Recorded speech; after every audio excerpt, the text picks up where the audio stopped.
Hello বন্ধুরা, তো আজকে তোমাদের সঙ্গে এই যে কাঁকড়ার ঝাল রেসিপি শেয়ার করব। তো এই যে কাঁকড়াটাকে প্রথমে ভালো করে ধুয়ে বেছে নিয়েছি, তারপরে যে লবণ হলুদ দিয়ে এখানে মেখে রেখেছি। তো কাঁকড়াটাকে এখন ভাজবো, তো চলো দেখতে থাকো।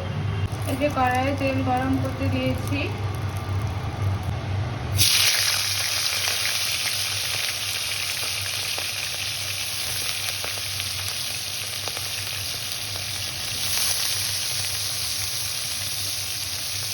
তো আমি এখানে এই যে মশলার জন্য নিয়ে নিয়েছি শুকনো লঙ্কা, কাঁচা লঙ্কা, গোটা গরম মশলা, পেঁয়াজ, রসুন, আদা, এগুলো সব একসঙ্গে মিক্স করে নেব। আর এর মধ্যে দেবো জিরে গুঁড়ো, ধনার গুঁড়ো।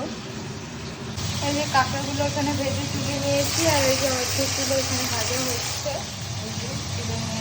এখানে ফোড়নের জন্য নিয়েছি গোটা জিরে, গরম মশলা, শুকনো লঙ্কা, তেজপাতা। আর এই যে এখানে পেঁয়াজ কেটে রেখেছি, পেঁয়াজ, রসুন, এই যে টমেটো। কড়াইয়ে তেল তেতে গেছে, তো এখন সব কিছু ফোড়ন দিয়ে দেবো। এরপরে এই যে পেঁয়াজ রসুনগুলো দিয়ে দিলাম।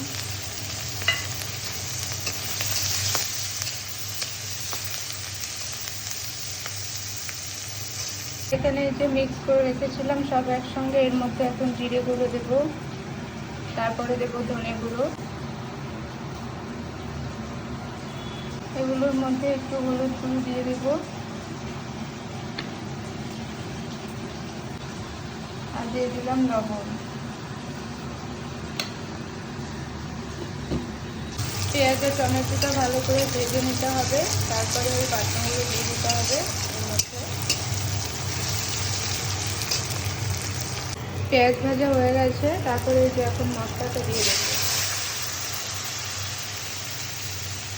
এই যে মাটিটা দিয়ে দিতে হবে ভালো করে। এর মধ্যে এই যে কাঁকড়াগুলো দিয়ে দেবো, কাঁকড়াগুলো দিয়ে ভালো করে কষাবো।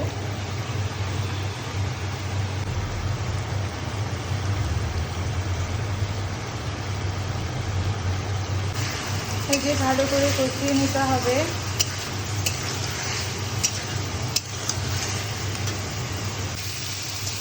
আমার এখানে কষানো হয়ে গেছে, যে মশলা থেকে তেল ঝরে গেছে, তো কষানো হয়ে গেছে। এরপরে আমি জল দিয়ে দেবো, গরম জল।